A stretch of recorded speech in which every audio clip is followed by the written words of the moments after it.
Olá, estamos novamente aqui para apresentar para vocês mais uma formação da União do Apostolado Católico para todos aqueles que querem ter um maior aprofundamento sobre a vida e a obra do nosso santo fundador, São Vicente Pallotti. E hoje o nosso tema é o 11º tema, que vai falar sobre Vicente Pallotti como considerado o apóstolo de Roma. E nós vamos ver o que ele trouxe de novidade para receber este título. E se nós quisermos então caminhar, já dizia ele, a passos largos na vida de perfeição, segui continuamente Jesus, Maria e José. Procurai exercitar aquelas heróicas virtudes que eles praticaram maravilhosamente com amor em todas as circunstâncias e lugar. Tá vendo? O apóstolo, ele tem que olhar para Jesus, Maria e José. E um detalhe importante que ele nos deixa é que esteve sempre atento às necessidades espirituais e materiais de toda a igreja. No ano de 1833, ele demonstrou ter um interesse assim muito grande pelo Colégio da Propagação da Fé, que se encontrava na Praça Espanha, no centro histórico de Roma. E com a morte do diretor espiritual, o nosso santo, ele o substituiu oficialmente no dia 23 de setembro de 1835.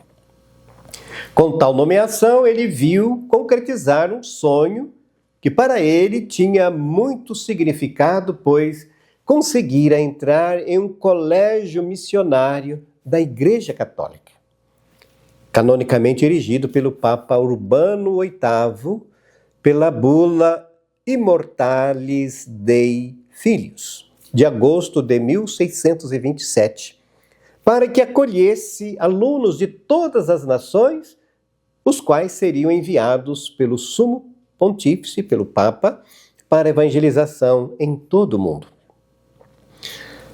A diversidade das raças, línguas e proveniências dos alunos fazia com que palpitasse o coração do santo pela universalidade da igreja, pois ele queria mergulhar toda a humanidade no sangue de Cristo com as suas próprias mãos, para que Cristo a purificasse.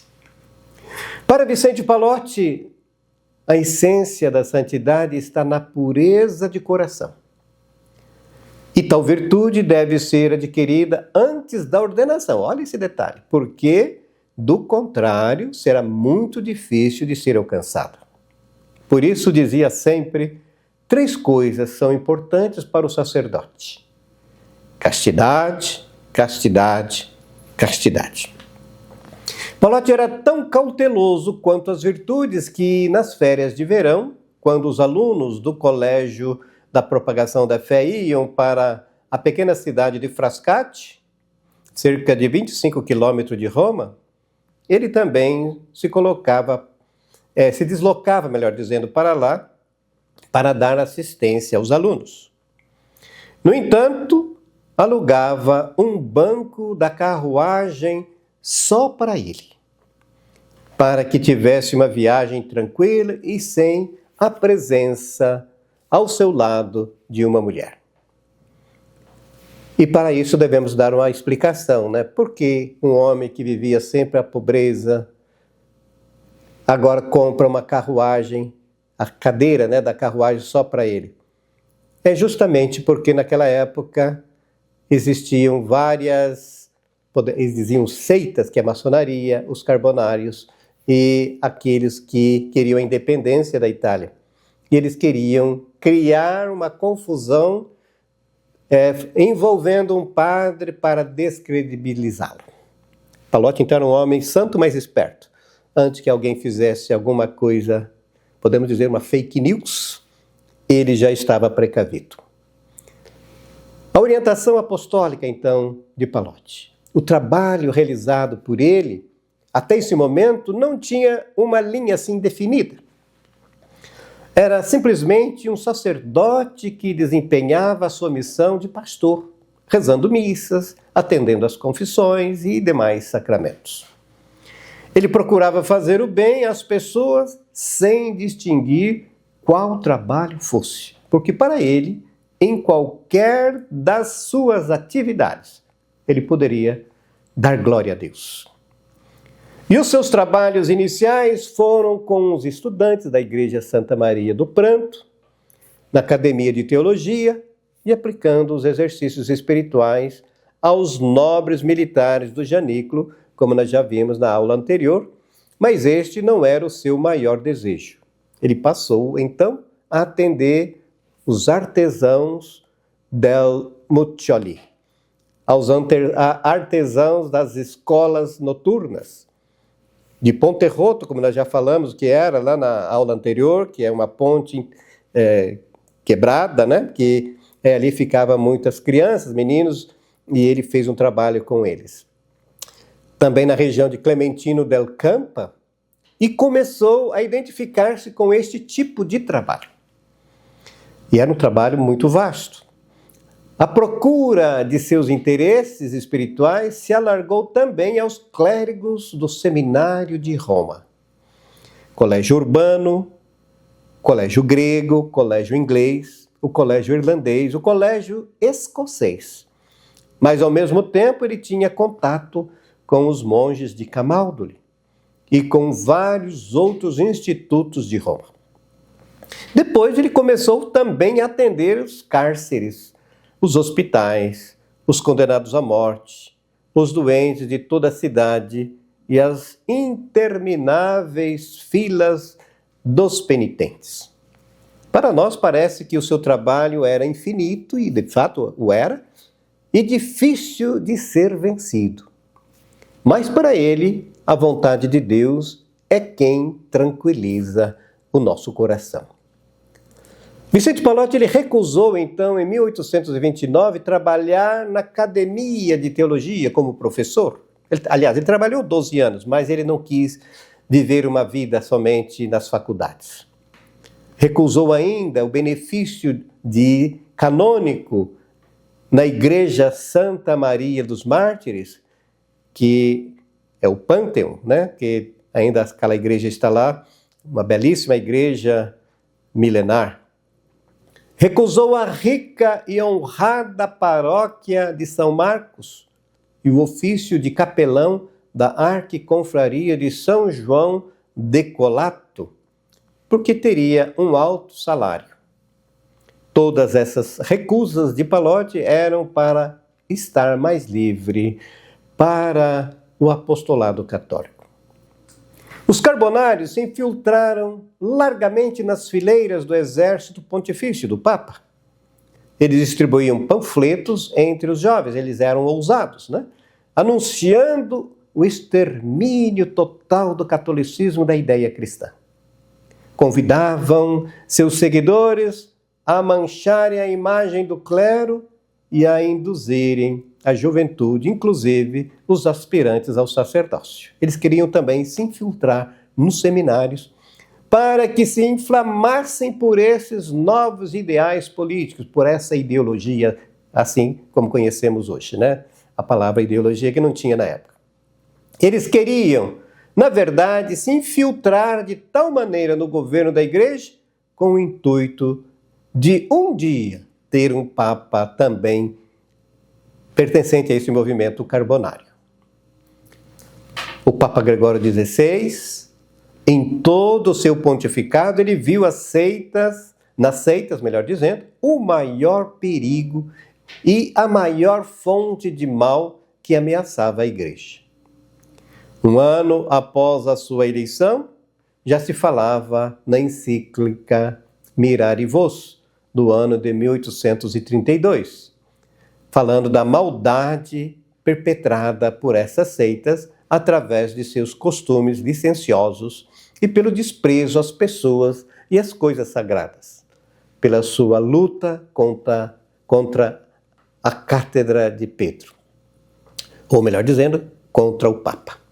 E a encíclica fez acenos também às reuniões secretas feitas pela seita. E em Roma, as reuniões aconteciam no Coliseu. E Palotti tinha pleno conhecimento destas reuniões, mas nunca os confrontou diretamente. Vendo a força destrutiva de tal movimento, Palotti procurou arrebanhar em torno de si o maior número possível de jovens, porque sabia que eles eram seus alvos prediletos. Por isso, ele fundou, nesse período, a Liga Antidemoníaca, como nós já falamos logo no início, para combater a obscenidade, e colocou toda a sua alma na condução de todos os jovens nos seminários e nos colégios romanos, que se preparavam para o sacerdócio, para que tivessem uma vida santa. Por isso que ele trabalhou em 6 colégios, como nós já enumeramos logo acima. Ele estava junto com o jovem para colocar no caminho do bem e desviar a atenção das seitas secretas. Ele não queria se perder em burocracias. Todos viam nele não um sacerdote comum, mas alguém com uma auréola de santidade, um mestre refinado das coisas divinas. Então, como eu já disse anteriormente, das seitas secretas, 3 eram as ditas seitas secretas que agiam no tempo de Palotti, como já mencionei anteriormente, e que procuravam causar grandes problemas para a igreja. A maçonaria, os carbonários, que eram uma sociedade secreta revolucionária que atuou na Itália, na França, na Espanha, no século XIX, contra o poder temporal da igreja, cujas regras eram semelhantes às da maçonaria. Tanto a maçonaria como os carbonários se uniram ao movimento de unificação da Itália, que tinham fins políticos. E os papas que sofreram com as investidas destes movimentos foram Pio VII, Leão XII, Pio VIII, Gregório XVI e Pio IX. Todos eles travaram uma luta contra esses inimigos que tinham como única finalidade acabar com o poder temporal da igreja. Ou seja, o trono, como nós entendemos, e o altar, poder político e o poder religioso. Ele conhecia bem o poder dessa organização ou organizações, de modo que Vicente, anos mais tarde, às vésperas do assassinato do conde chamado Pellegrino Rossi, quando um dos confrades chamado de Gelan se mostrou surpreso porque não tomava uma iniciativa para salvar a vida do conde, que estava ameaçado. Amargamente ele respondeu, ou com muita tristeza, né? Abre aspas, o Senhor não conhece nem a força e nem a ferocidade deste grupo. O mal reina solto e o Papa está impotente frente a eles. Fecha aspas. E mesmo diante dos acontecimentos em curso, Palotti continuou ativo no seu apostolado e tomou como lema para si: todo para a salvação das almas e tudo para a destruição do pecado. E em suas palavras, tornaram-se frequentes a sua luta contra o pecado e por isso pensou em uma sociedade apostólica que fosse como que uma trombeta evangélica na igreja. O desejo de Palotti de servir-se a Cristo, ele não tinha limites. Certo dia, ele passando por uma das ruas de Roma, aquelas estreitas ruas, ele entrou em uma em um pequeno negócio, um pequeno comércio de um senhor chamado Jacó Salvati. Encontra somente a sua esposa e, sem mesmo conhecê-la, ele perguntou, abre aspas aqui, foi você que me chamou aqui? E a esposa de Salvati, então, ela respondeu, o senhor está enganado, pois nem te conheço. E Palote novamente diz à senhora, Camila, sua filha enferma, acaba de ser curada. A mulher respondeu, tão curada que está em agonia. Repetiu de novo e se foi. Quando o marido chega, dirige-se ao quarto e leva uma fruta para a menina. Ela come e em seguida se levanta. E o seu médico constata mais tarde que a menina não sofria de mais nenhuma enfermidade. E a resposta do médico foi, certamente foi curada por esse homem de Deus. E diante desse fato, Salvati colocou-se à disposição de Palote, mas quando Palote confiou-lhe a missão de fazer a coleta de 400 escudos, ele levou o maior susto. Não é possível, disse ele. Não sou capaz de realizar esta missão, pois bem sabia que poderia ser mal visto pela sociedade pelo fato de ter sido prisioneiro por 2 vezes. E ninguém acreditaria nele. Imagine pedindo dinheiro a alguém que foi preso. Precisaria pelo menos de 2 cartas de apresentação. Palote confirma a quantia e assegura que não precisaria de nenhuma carta de apresentação. Ele, por deferência, por respeito a Palote, convencido, ele saiu em direção à porta, mas de repente parou na soleira da porta e disse, essa incumbência não é para mim, é demais. Palote, mais decidido do que nunca, insiste-lhe para que vá.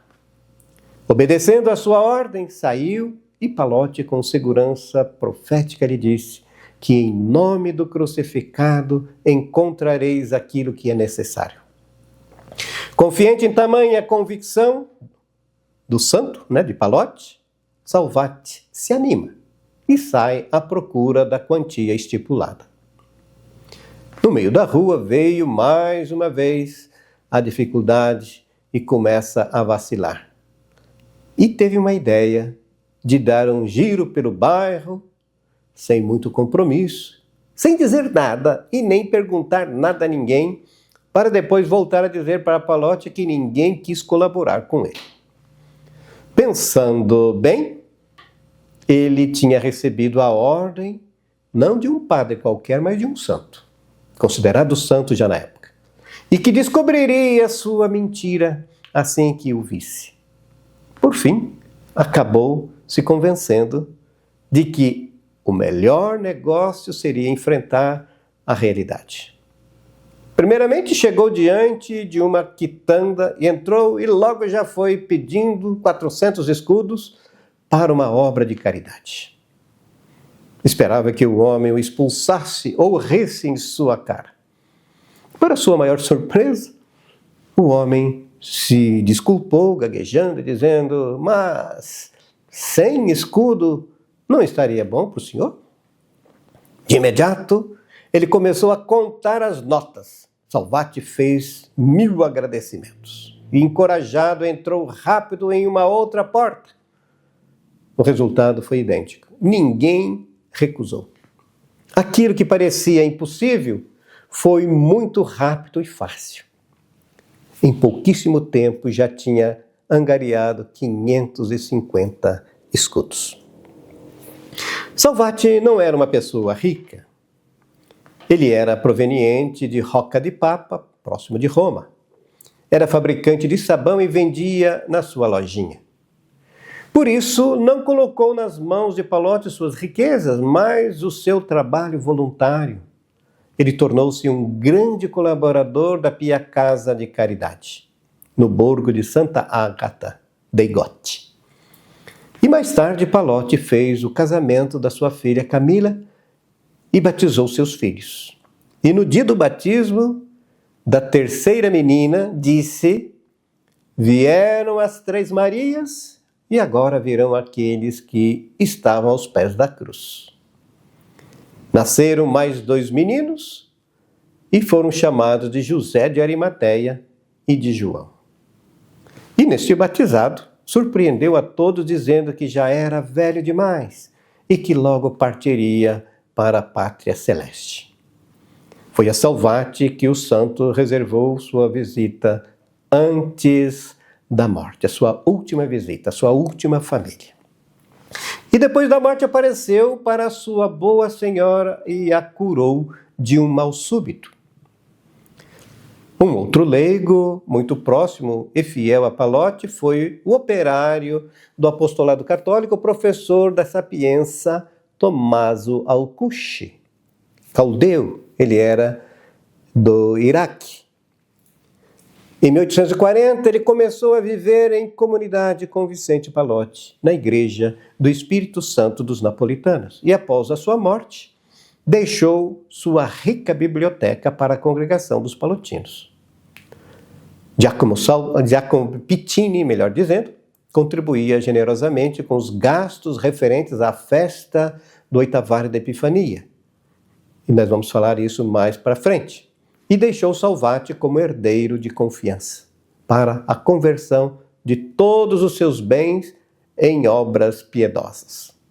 Tanto a Igreja de Londres como a Pia Casa de Velletri foram beneficiadas por esta herança.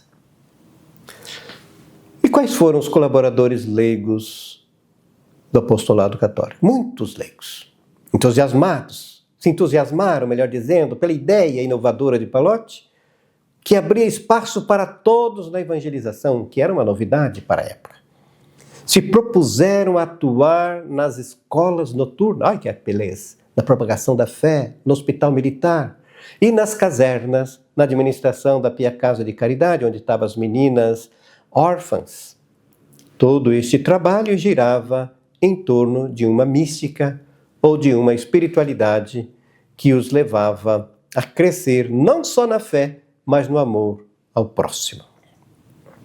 E diante do bom êxito obtido por Jacó Salvati, na arrecadação de fundos para a impressão de um livreto de oração em língua árabe, levou Palotti a perceber como sendo uma resposta de Deus para um trabalho ainda mais profundo. Por isso ele convocou um grupo de amigos para expor alguma ideia que o incomodava, pois tinha a intuição de que todos podem ser apóstolos, mesmo aqueles que não são sacerdotes, inclusive as mulheres. Em sua experiência profunda de Deus, ele percebeu que Deus escolheu pessoas para ajudar na sua obra salvífica, sem, no entanto, instituí-las como sacerdotes. Ele tomou como exemplo a própria Virgem Maria, que apesar de não ter sido sacerdote, não ter nenhum cargo eclesiástico e nunca ter rezado uma missa, não ter confessado ninguém, nem ter pregado, e, no entanto, é a rainha dos apóstolos. É a rainha dos apóstolos porque, no seu estado, concorreu maravilhosamente para a propagação do reino de Cristo. Portanto, qualquer um, na condição em que se encontra, pode atuar na propagação da fé. Por isso, merece o nome de apóstolo. Além do mais, todos são chamados ao apostolado porque devem imitar Cristo, o apóstolo do Eterno Pai. O apostolado católico tem como função despertar os fiéis do seu torpor e indiferença frente aos acontecimentos da vida. Ele visa reacender a fé e a caridade em todo o mundo. Segundo Rafael Meli, em 1838, o apostolado católico era já conhecido em 28 países no tempo de Palotti, entre os quais boa parte da Europa. Ásia, África, Oceania, já tinha a presença de membros da sociedade.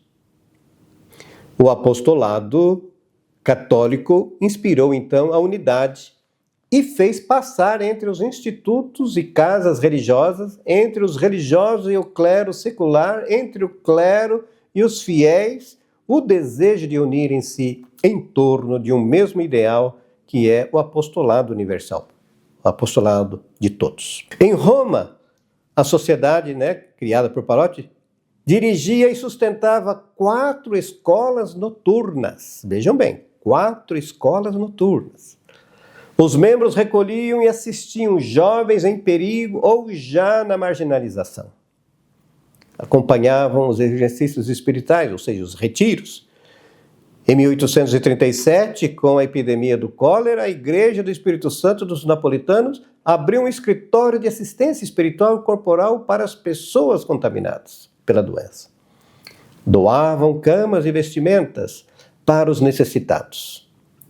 E em 1838 chegou a distribuir 100 mil livretos de devoção popular. 100 mil. Veja que grande trabalho em uma época tão difícil de conquistar as coisas. Vicente Palotti, com a sua iniciativa apostólica, tornou-se um inovador para a igreja. Porque o que ele confiou aos leigos era uma atividade exclusiva do clero secular e regular, ou seja, dos religiosos. Em 1840, sentindo-se muito debilitado, recomendou aos sacerdotes e irmãos da congregação que promovessem com toda a força a propagação do Instituto, porque, segundo ele, a obra era conforme a vontade de Deus. Acreditou ele ainda? Nosso Senhor Jesus Cristo se dignou revelar a uma alma sua dileta, para que fosse escrito tudo a respeito da sociedade do apostolado católico. Tudo foi inspirado por Cristo, segundo ele. Portanto, a trajetória de São Vicente Palotti revela o quanto ele estava atento aos sinais de seu tempo e às necessidades da igreja. Ele realmente utilizou todos os meios de que dispunha para consolidar o seu sonho missionário de atingir o mundo inteiro, para unir a diversidade de línguas, de raças, a fim de que houvesse um só rebanho sob um só pastor, que é Jesus Cristo. Com a sua inovação apostólica, ele rompeu com o exclusivismo clerical da época ao entender que todo cristão é um apóstolo, todo batizado deve dar testemunho de sua fé. Inspirado pela Virgem Maria, Rainha dos Apóstolos, que, sem ter sido sacerdote, foi a maior cooperadora de Cristo. Ele integrou leigos, artesãos e profissionais na missão evangelizadora. Essa visão de Palotti pode ser encontrada no livro dos Atos dos Apóstolos, que mostra Paulo reconhecendo que Deus também olha com um olhar misericordioso aos pagãos. Abre aspas. Deus me escolheu para que os pagãos ouvissem de minha boca a palavra do Evangelho. E, ouvindo essa palavra, acreditassem em Jesus Cristo. Ora, Deus que conhece os corações, dizia ele, testemunhou a favor deles, dando-lhes o Espírito Santo como deu também a nós. E não fez nenhuma distinção entre nós e eles. Veja onde Palotti se baseia, purificando o coração deles mediante a fé.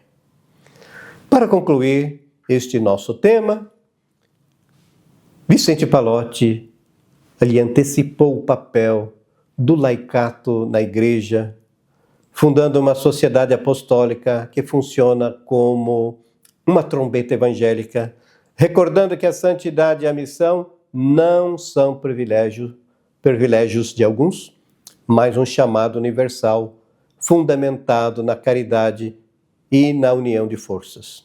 Por isso, este grande sacerdote mereceu realmente de ser chamado de o apóstolo de Roma.